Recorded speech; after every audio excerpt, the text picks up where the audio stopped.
El debate ha generado el proyecto de reforma tributaria presentado recientemente por el gobierno, anunciado y que va a tener distintos puntos, entre ellos un primer proyecto de ley que será ingresado al Congreso. Según el Ejecutivo, esta reforma pretende recaudar el 4,1% del Producto Interno Bruto del país, algo así como 12.000 millones de dólares, lo que, por supuesto, financiará y busca financiar la mitad del programa del presidente Gabriel Boric. Para hablar de este tema, tomamos contacto con el exdirector del Servicio de Impuestos Internos, consultor tributario, Michel Llorrat. Michel, muchas gracias por acompañarnos esta mañana. Buenos días. Buenos días, Nicolás. ¿Nos escuchas bien, Michel? Sí, te escucho bien. ¿Ustedes? Ya, el que escuchaba mal era yo, así que estamos bien. Ay. A ver, vamos a lo general y lo específico. Por supuesto, todo lo que tiene que ver con el sistema impositivo, con cambios en la estructura tributaria, hay que ir paso a paso, también esperando obviamente lo que va a ser la discusión en las comisiones de Hacienda y la discusión legislativa en general. Pero a grandes rasgos, Michel, ¿cómo evalúa lo que es este proyecto y este fin en términos del proyecto de reforma tributaria que tiene el gobierno? Yo lo evalúo bastante bien porque creo que se hace cargo de los dos problemas principales que tiene nuestro sistema tributario. Por una parte, la baja recaudación, y el proyecto apunta, ¿no es cierto?, a recaudar 4,1 puntos del PIB, lo que nos acerca un poco al promedio de la OCDE. Y el segundo tema es el de la falta de progresividad del sistema, que también se hace cargo por la vía de aumentar los impuestos principalmente al 3% de mayores ingresos. Vamos por estos dos puntos, me parecen súper relevantes y también en lo que ha sido la discusión de otras reformas tributarias.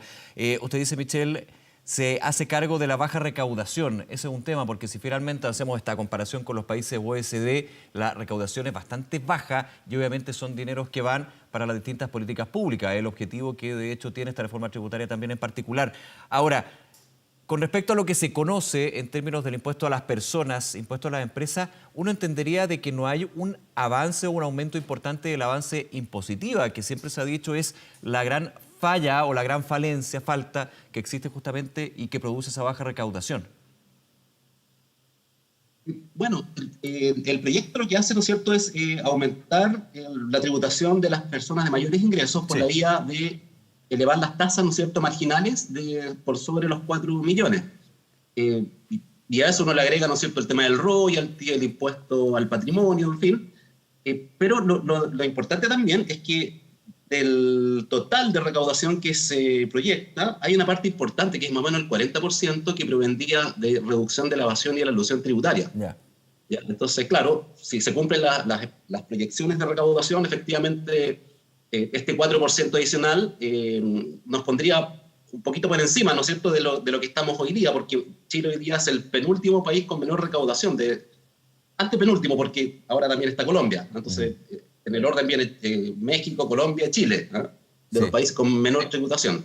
Pero quedaríamos un poquito mejor en esas comparaciones. Claro, pero vamos a ese punto, me parece bien relevante. Esa baja recaudación que se da es principalmente porque a nivel nacional son, no quiero decir poco, pero que se entienda, son menos del total las personas que terminan pagando distintos tipos de impuestos. A eso iba yo con la base impositiva o con el número de personas que pagan impuestos en el país. Justamente eso no se toca por razones obvias, hay razones políticas, también tributarias, pero no hay un cambio radical con respecto a eso, aumentar las personas que pagan impuestos en Chile.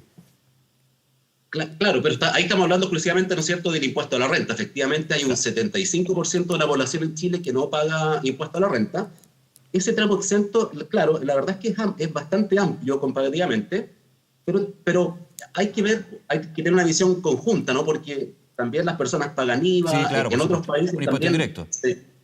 Impuesto indirecto, y en otros países también, que a ver, algunos parten con un impuesto sin tramo exento, pero mucha de esa recaudación va a cubrir seguridad social también, ¿ya? Entonces, en el futuro hay que ver cómo esto se compatibiliza con los cambios en el sistema de seguridad social, ¿ya? Entonces, desde ese punto de vista, yo creo que, claro, habrá que dar ese debate en el futuro, pero también pensando en la carga tributaria completa de las personas de ese 75% que actualmente no paga impuesto a la renta. Por supuesto. De hecho, recuerdo yo, hubo un debate, pero no fructificó porque no es un tema fácil.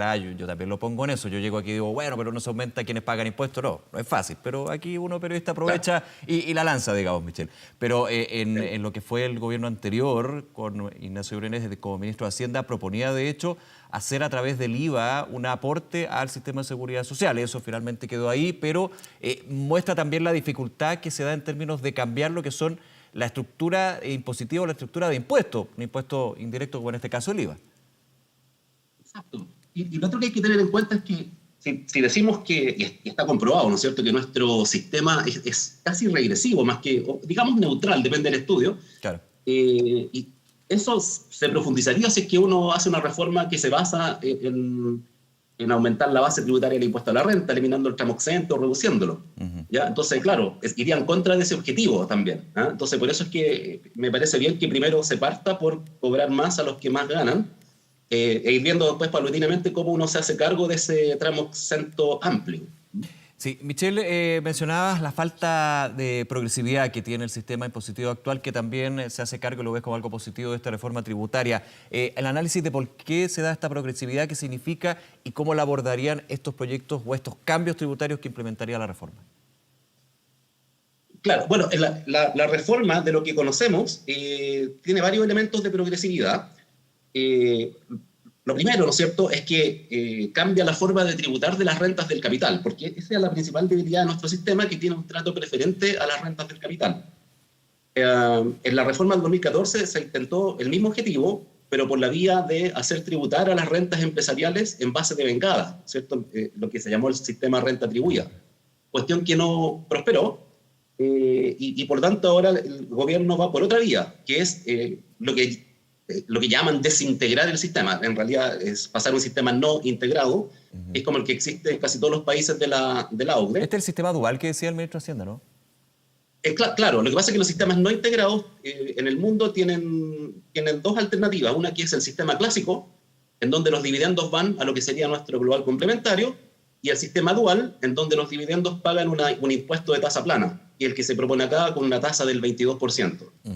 ¿Ya? Eso es lo que significa que sea dual, es decir, que la renta de capital, en este caso las rentas empresariales, pagan una tasa plana, que es menor a la marginal máxima del global complementario, para evitar de que la carga total sobre los dividendos sea excesiva.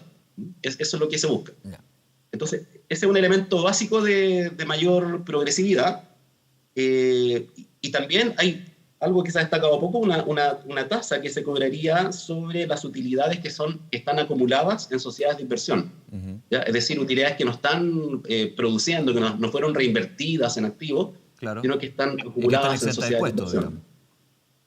Claro, que en el fondo es la manera en que se suspende la tributación personal, mientras no llega a los bolsillos de los dueños, digamos. Sí, claro. Quiero ir a otro punto. Hay varios, y vamos a ir conociendo también a través del ingreso de los proyectos de ley por parte del gobierno, que tiene que ver con el impuesto a la empresa. Y aquí ha habido una crítica desde algunos sectores que dicen le falta incentivo a la inversión en esta reforma tributaria. Desde el gobierno se explica que, de hecho, la reducción de la tasa de impuesto corporativo, podríamos decir, de 27 a 25%, es justamente un incentivo a la inversión para ese dinero reinvertirlo. Ahora, desde el otro sector al mismo tiempo se dice, ojo, porque aquí hay una letra, digamos, chica, se tiene que invertir en algunos puntos como, por ejemplo, innovación y desarrollo. O sea, es más bien un crédito que una reducción en la tasa de impuesto que paga la empresa. ¿Cómo lo ves tú? Sí, yo creo que lo positivo de ese incentivo que en el fondo se otorga en la medida de que haya inversión efectiva, en este caso en inversión que significa mayor productividad. Lo mismo que el perfeccionamiento o la ampliación del tope del incentivo de investigación y desarrollo. Porque, claro, uno podría pensar también en la posibilidad de reducir derechamente la tasa de impuesto de primera categoría, pero la verdad es que eso no asegura de que haya inversión, ¿no? Entonces beneficiaría a muchas empresas independientemente de que inviertan o no. Otro tema importante es que siempre se destaca que la tasa de impuesto a las empresas en Chile está bastante alta comparativamente, pero justamente eso no considera que Chile sí tiene buenos incentivos a la inversión, como es la depreciación acelerada. Porque si uno mete en la juguera, digamos, el tema de la depreciación acelerada de las inversiones, entonces llega a la conclusión de que la tasa efectiva de tributación es menor, Y ese es un buen incentivo, ¿no? Entonces, tenemos en ese sentido buenos incentivos a la inversión, como la depreciación acelerada, y los que se proponen en este proyecto, que en el fondo se otorgan en la medida en que haya inversión efectiva. Vuelvo a la recaudación, y lo mencionabas y deslizabas tú, Michel Llorrat, lo que es este impuesto a la riqueza, antes conocido como impuesto a los superricos, que de hecho fue parte también de la campaña del entonces candidato Gabriel Boric en términos de abordar ese eventual proyecto, un nuevo proyecto. Bueno, finalmente se incorpora dentro de la reforma tributaria como un impuesto a la riqueza con trabos que van de los 5 millones en adelante, 5 millones de dólares en adelante. Ahora, la pregunta es, y con el contexto y el análisis, de que los impuestos a los súper ricos, los impuestos a la riqueza, finalmente, en la experiencia comparada, no han logrado recaudar lo que se han propuesto. ¿Se podrá con este, sí o no? ¿Cómo lo ves tú? Mira, hay cierto grado de incertidumbre, porque es cierto que los países de la OCDE fueron eliminando estos impuestos, entre otras cosas porque no producían la recaudación esperada, porque, bueno, las platas se van al exterior y era muy difícil seguir en la pista. Pero eso está cambiando ahora gracias a los convenios de intercambio de información. Y por lo mismo no es por nada que hay un estudio de la OCDE sobre los impuestos al patrimonio bastante reciente, el 2018. Y eso tiene que ver porque hay países que están pensando, ¿no es cierto?, en volver a esos esquemas. De hecho, a propósito de la pandemia, varios países establecieron impuestos al patrimonio por una vez, no permanentes. ¿Ya? Pero yo creo que es posible que gracias a las posibilidades de mayor control que existen hoy día, volvamos, ¿no es cierto?, en el mundo a instaurarse también estos impuestos al patrimonio que en algún momento se dejaron de aplicar. Entonces, desde ese punto de vista, claro, es difícil tener certeza de que si va a recaudar lo que se dice, pero es más probable que se pueda recaudar más que lo que era antes. Ya. Michel Llorrat, se nos acaba el tiempo, hay muchos temas que me quedan en el tintero, pero seguro vamos a estar conversando sobre este y otras iniciativas dentro del proyecto de reforma tributaria. Nuevamente, muchísimas gracias por acompañarnos, Michel. Buen día. Gracias a ustedes. Que esté muy bien. Hasta luego, Nicolás.